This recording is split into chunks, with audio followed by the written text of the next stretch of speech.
अस्सलामुअलैकुम, क्या हाल है जी सबका। आई होप सब खैरियत से होंगे। अल्हम्दुलिल्लाह मैं भी ठीक हूँ।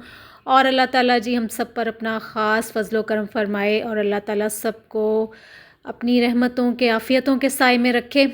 और शुरू करती हूँ अपना आज का व्लॉग। और आज का व्लॉग शुरू करती हूँ जी मैं सफाई से, डस्टिंग शस्टिंग करने से। तो यहाँ पे जी मैं कर रही हूँ डस्टिंग। और ये ना जो ड्रेसिंग टेबल है ना, ये भी इतना बिखरा हुआ रहता है ना हर टाइम। तो सुबह को मैं मतलब जब क्लीनिंग वगैरह हो जाती है ना, तो मैं इसको सेट करती हूँ सफाई वगैरह करने के बाद, डस्टिंग करने के बाद। तो फिर मैं ना अब यहाँ पे यही कर रही थी और मैं कह रही थी कि यहाँ देखें किस तरह से चीज़ें बिखरी हुई हैं, क्योंकि बच्चे जब सुबह स्कूल जाते हैं ना, तैयार होके जाते हैं, तो बस फिर जो चीज़ जहाँ यूज़ करते हैं उसको वैसे ही वो फिर छोड़ के चले जाते हैं। तो ये जी मैं ना यूज़ कर रही हूँ, लोशन है ये, बॉडी लोशन है। बहुत अच्छा है, ये सईद गनी का है और बहुत ज़बरदस्त इसका जो है ना वो बहुत देर तक जो है ना वो ये ख़ास तौर पे इसको मैं यूज़ करती हूँ हैंड्स के लिए ना, तो बहुत देर तक ये मॉइस्चराइज़ रखता है हाथों को। तो खैर जी ये मैंने साथ साथ आपको ना देखें लोशन का भी बता दिया है। तो यहाँ पे फिर जी मैंने सारी जो है ना वो ड्रेसिंग टेबल ऑर्गेनाइज़ की, पहले उसकी डस्टिंग की। और यहाँ पे ये छोटा सा चिक पड़ा हुआ है बच्चों का खेलने वाला, और ये मैंने टेबल क्लीन की ना, इसका ग्लास क्लीन किया, तो ये यहाँ पड़ा हुआ था और मैंने थोड़ा सा इसको हाथ लगाया ना, ये चलने लग गया। तो एकदम से मैं जैसे अपने ख्याल में काम कर रही थी, ये चला तो मैं ना डर गई थोड़ा सा ना। तो खैर फिर मैंने इसको थोड़ा सा बैठ के इसके साथ इंजॉय किया, खेला मैंने इसके साथ ना। तो इसको भी चलाने में ना इसकी एक चाबी होती है, चाबी से इसको चलाएं तो बड़ा मज़ा आता है इसको देखने में। तो लें जी यहाँ पे फाइनली जो है ना वो सारा घर हो गया है क्लीन। तो क्लीनिंग तो खैर आजकल हमारे एक मेल क्लीनर आते हैं, वो करके जाते हैं। तो उसके बाद डस्टिंग वगैरह तो ख़ुद ही करनी होती है, बल्कि डस्टिंग शस्टिंग करनी होती है तो यहाँ पे फिर मैंने सारी डस्टिंग शस्टिंग कर ली थी और सब चीज़ें जो है ना वो अपनी जगहों पे चली गई थी। तो बस जी जब बच्चे आएंगे तो बस फिर वही चीज़ें सब आहिस्ता आहिस्ता से बाहर निकलना शुरू हो जाएंगी। तो खैर यहाँ से जी स्टार्ट हो रही है डे की रूटीन कि आज दिन में क्या कुछ हुआ वो मैं आपके साथ में शेयर करूँगी। तो यहाँ सबसे पहले जी मैं मीट आया हुआ था उसको मैंने वॉश किया है। और आज घर में है एक छोटी सी दावत, तो फिर यहाँ पे दावत की प्रिपरेशन स्टार्ट हो गई है। तो मैंने जो खाने बनाने हैं वो मैंने इनको उनकी तैयारी शुरू कर दी है। तो मैंने बनानी है जी सबसे पहले तो मैंने बीफ कढ़ाई बनानी है। उसके लिए मैंने क्या किया है कि मीट को धो के अच्छी तरह से वॉश करने के बाद मैंने इसको डाला है कुकर में, क्योंकि कुकर के बगैर जो है ना वो मीट गलाना जो है वो थोड़ा टाइम लग जाता है, थोड़ा नहीं बल्कि काफ़ी टाइम लगता है। तो कुकर में जी मैंने डाला है मीट और साथ ही सारी चीज़ें डाल दी हैं मैंने। इसमें प्याज डाल दिया है, लहसुन डाल दिया है, गार्लिक पेस्ट डाला है, जिंजर पेस्ट डाला है, गार्लिक तो मैंने वैसे ही डाल दिया है, क्लोव्स डाल दिए। और इसके बाद जी मैं इसमें सारे जो ड्राई स्पाइसेस हैं ना वो भी साथ ही डाल दूँगी, यानी लाल मिर्च भी डाल दी है, धनिया पाउडर भी डाल दिया है, हल्दी भी डाल दी है और नमक भी डाल दूँगी। और सारी चीज़ें डाल के तो इसको कुकर को बंद करके रख दूँगी प्रेशर देने के लिए। तो फिर ये जो हमारा मीट है ना सही अच्छी तरह से ये गल जाएगा। तो यहाँ जी मेरे पास जो है वो मीट है मेरे पास, आप कह लें कि अराउंड 1 kg है, 1 kg से शायद थोड़ा सा ज़्यादा ही होगा। और उसके लिए मैंने टमाटर जो लिए हैं वो भी ऑलमोस्ट 1 kg ही लिए हैं, क्योंकि जब कढ़ाई की ग्रेवी बनानी होती है ना तो उसके लिए टमाटर जो है ना वो ज़्यादा डाले जाते हैं। तो इसलिए यहाँ पे मैंने 1 kg टमाटर लिए हैं और उनको मैं ऊपर से मतलब वो हाफ़ कट करके ना इस तरह से इसमें डाल रही हूँ। ले जी सब चीज़ें चली गई हैं कुकर में और अब इसको हम छोड़ देंगे पकने के लिए। और जब यहाँ पे ये देखें मीट जो था ना वो गल गया था, कुकर मेरा छोटा था तो फिर उसमें सही उसकी भुनाई नहीं होनी थी, इसलिए मैंने उसको शिफ्ट किया है दूसरे पैन में, बड़ी एक कढ़ाई में शिफ्ट कर लिया है। तो यहाँ जी बस फिर मैं जो इसका पानी था ना एक्स्ट्रा वो मैं ड्राई कर रही हूँ। रेसिपी को गौर से देखेगा, बहुत अच्छी बड़ी लेवल की कढ़ाई बनी थी, तो ज़रूर ट्राई कीजिएगा इस रेसिपी को।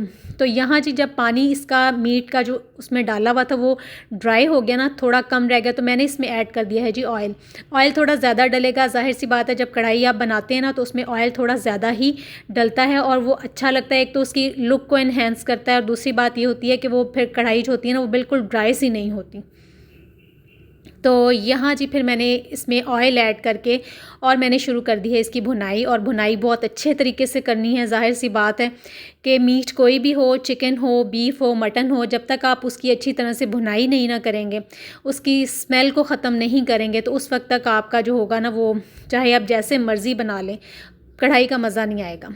तो यहाँ जी जब अच्छी तरह से हो गई ना, मीट की भुनाई हो गई है, तो मैंने इसमें डाल दिया है जी योगर्ट डाला है। और ये घर का फ्रेश जो होता है योगर्ट है वो डाला है। और मैंने तकरीबन इसमें डाला है जी आधा किलो जो है ना, वो मैंने इसमें योगर्ट डाला है। तो दोनों चीज़ें जो होती हैं ना, टमाटर और योगर्ट, ये जो कढ़ाई की ग्रेवी होती है ना, उसको ये ग्रेवी जो होती है ना कढ़ाई की, ये बनती ही इसी से है। तो यहाँ फिर मैंने ना डाल दिया है योगर्ट। और इसको अब थोड़ी सी पहले मैंने इसका फ्लेम जो है ना वो भुनाई करते हुए तेज़ रखा हुआ था, लेकिन जब मैंने दही डाला है इसमें, तो मैंने फ्लेम इसका कर दिया है जी मीडियम। और अब आहिस्ता आहिस्ता से इसकी जो होगी ना, वो दही के साथ भुनाई होगी।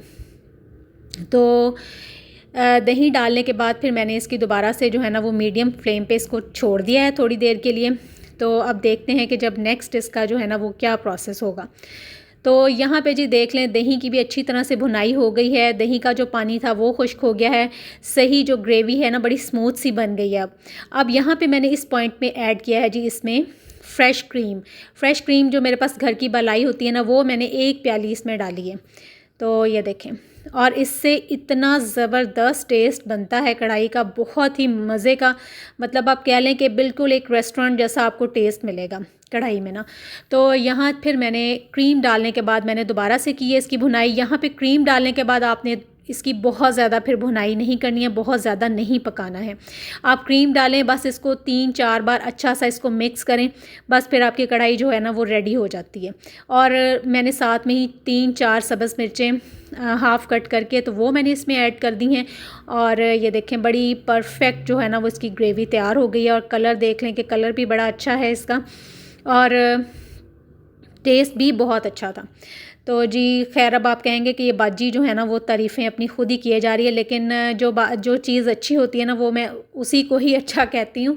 तो जिन लोगों ने खाया था ना, उन्होंने भी यही फ़ीडबैक दिया था कि बहुत अच्छी कढ़ाई बनी थी। तो यहाँ जी मैंने फिर इसमें ऐड किया है गरम मसाला लास्ट में, और बिल्कुल ये रेडी हो गई है। और देखें इसकी कितनी भुनाई मैंने की है, साइड से देखें, इसके किनारों को देखें कैसे वो बेचारे जो है ना वो भी साथ साथ फ्राई हो गए हैं कढ़ाई के। और लास्ट में मैंने ऐड कर दिया है जिसमें थोड़ा सा सब्ज़ धनिया। और ये जो लास्ट वाला काम है ना, कोयले का स्मोक लगाना, ये तो इसके टेस्ट को ना 4 चांद लगा देता है। बस मैंने बिल्कुल लास्ट में जब कढ़ाई रेडी होगी, तो मैंने एक कोयले को अच्छी तरह से गर्म करके तो मैंने उसका लगा दिया इसको स्मोक। और बस 10 मिनट के बाद मैंने ढक्कन उठाया, तो बहुत ज़बरदस्त किस्म का जो था ना, इसमें से खुशबू आ रही थी। तो ये लें जी, ये तो हो गई है बीफ कढ़ाई, तैयार हो गई है। और ये देखें, कढ़ाई जो है ना वो इस टाइम चा कर रही है सबको। और लें जी, ये तैयार है बिल्कुल। अब बस मैंने इसमें से फिर ये कोयला जो था ना वो निकाल दिया था। ज़ाहिर सी बात है, इसको निकालना ही था ना।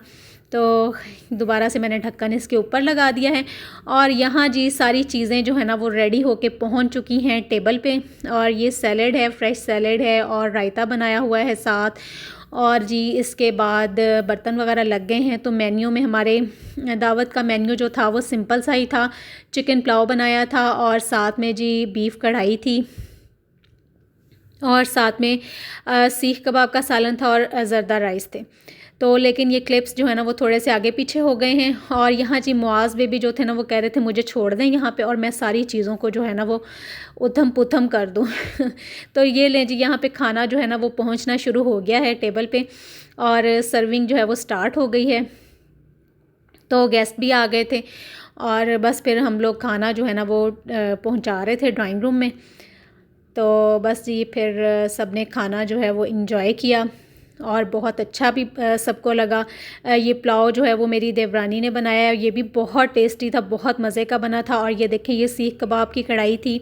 और ये दोनों जो है ना वो इन डिशेस का जो है वो फ़ाइनल लुक जो है वो लेना हम भूल गए, क्योंकि जल्दी काफ़ी थी।